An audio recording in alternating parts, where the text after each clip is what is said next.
Pri mikrofóne reprezentačný tréner Ján Kozák. Pán tréner, aké je to kruté dnes takto prehrať? Tak, futbal prináša aj také veci. Samozrejme, tí chlapci vydali strašne veľa síl. Fanúšikovia boli fantastickí. Samozrejme, ťažko tak dlho odolávať tlaku a nakoniec, ja som mal inú predstavu, pretože prvý polčas bol úplne vyrovnaný a práve v druhom sme chceli ísť na víťazstvo, ale to skoré vylúčenie, tie plány nám prekazili a škoda, lebo dostať v 95. minúte gól, tak to je pre každé mužstvo a samozrejme taký moment, ktorý nie je príjemný a zvlášť proti takému favoritovi, ako je Anglicko, ale sme malá krajina. Nechcem ďalej rozprávať, malá krajina, ale máme fantastických ľudí.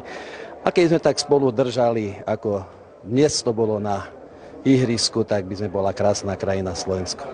Hneváme sa na rozhodcov? Na čo provokujete?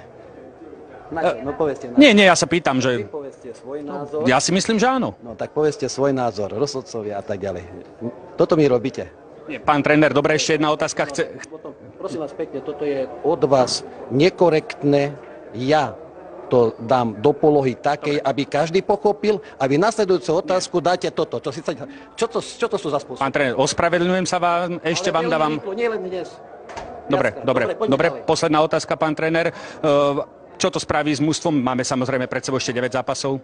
My nie sme krajina, aby stále postupovala na šampionáty. To si vymyslíte?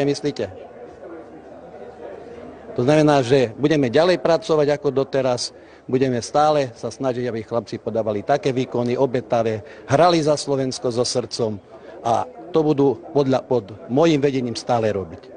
Áno? A ja potom už nemám takú moc a takú silu, aby som veci iné ovplyvnil, to už je mimo mňa. Ale toto, že tí chlapci budú bojovať a majú charakter a budú bojovať, som o tom presvedčený. Ďakujem pekne.